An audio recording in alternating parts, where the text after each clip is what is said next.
right, guys, let's go ahead and look at our bell ringer for Thursday. So you have it in your journal. For Wednesday, please go ahead and mark that Wednesday was house day. Just, you can see how I did. I just wrote big HOUSE across it.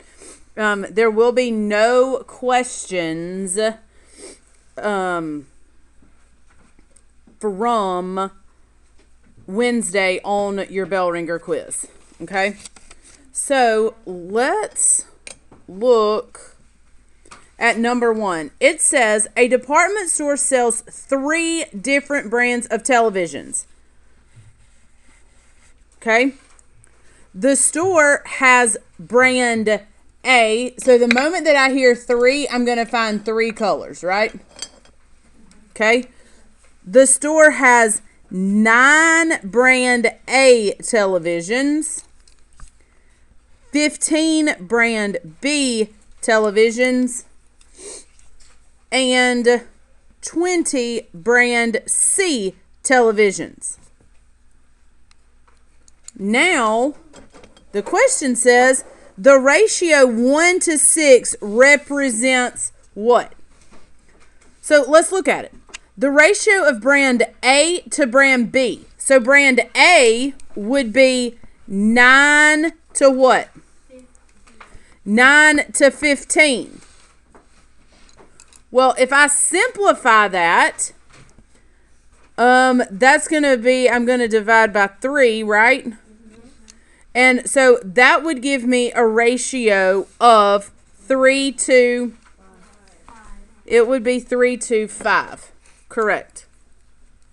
So is A the correct answer? No. B. Brand B to the total. So brand B would be 15, right? And the total,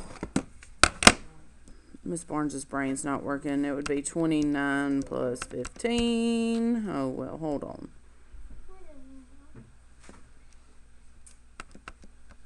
It would be 44 would be the total. Okay? So 15 over 44.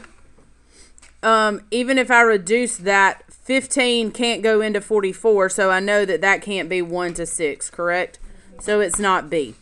The ratio of brand C, which is 20, to brand A, which is 9. Well, 9 can't go into 20, so I know it can't be 1 to 6, correct? Now let's look at D. Brand A, which is 9, over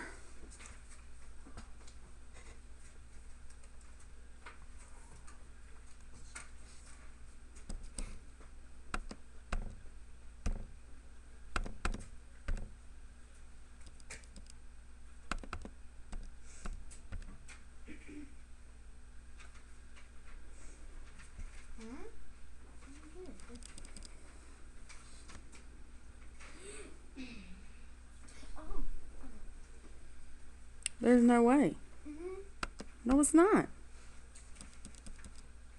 You have brand A, which is 9, and the total number of televisions, which is 9 plus 15 plus 20. And that's 44.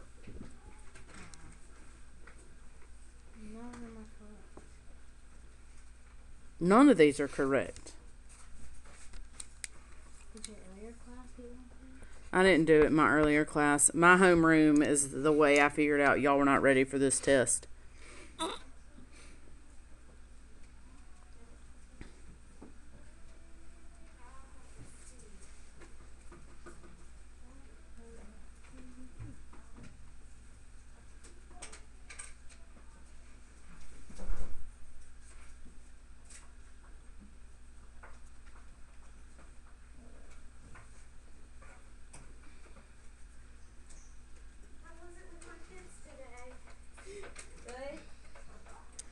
None of those are right.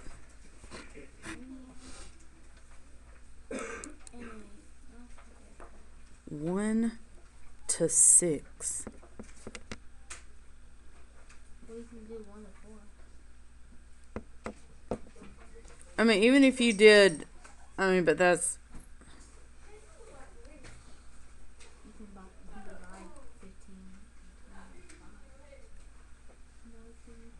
Yeah, but that's still not going to represent 1 to 6. Let me just go ahead and tell you, A is not going to be on the, A won't be on there because there's not a correct answer on here. Just telling you. Okay. Number 2 says, evaluate the expression below when n equals 3/4. So that means I'm going to substitute, correct? So everywhere I see n, I'm going to put in 3/4. So I'm going to say 6 times 3/4 plus 3/4 plus 3/4. Right? So I know that all whole numbers, it's like 6 over 1 times 3 over 4, correct? So 6 times 3 equals 18. And 1 times 4 is 4, correct. So 18 divided by 4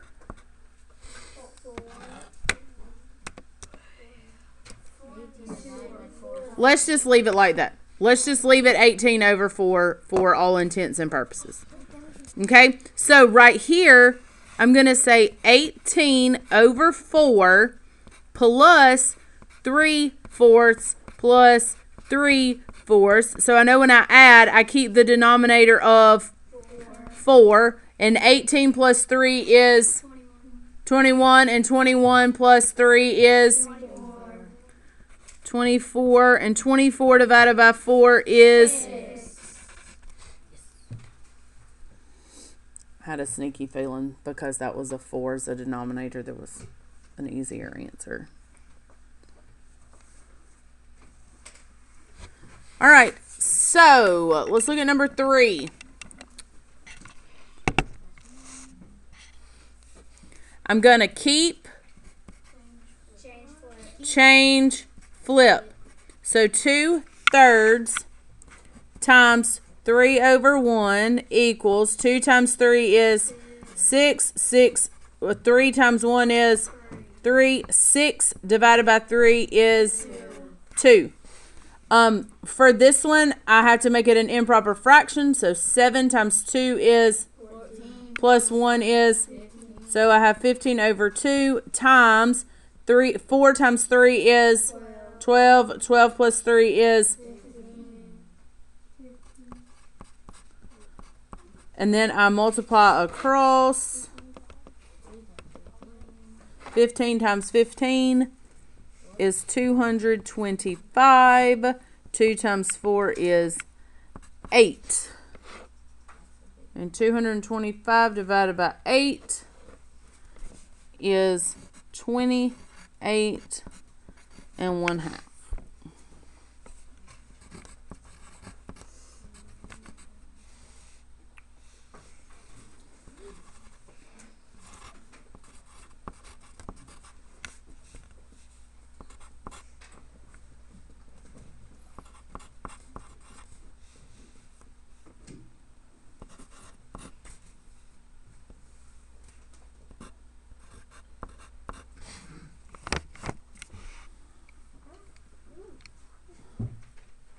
Sorry, y'all. I'm running out of room.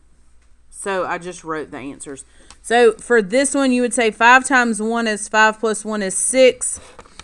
So you would have 6 over 5 divided by 1 over 4, which you would keep, change, flip.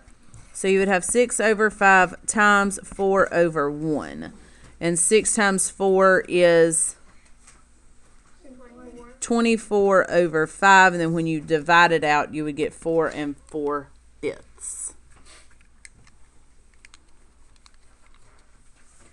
Okay. And remember, anytime you have a whole number, this would be the same as 1/8 divided by 3 over 1. And so I keep, change, flip, which would be 1/8 times 1 over 3, which gives you 1 over 24. All right. Make sure you have this put in your math journal. You will have a bell ringer quiz tomorrow.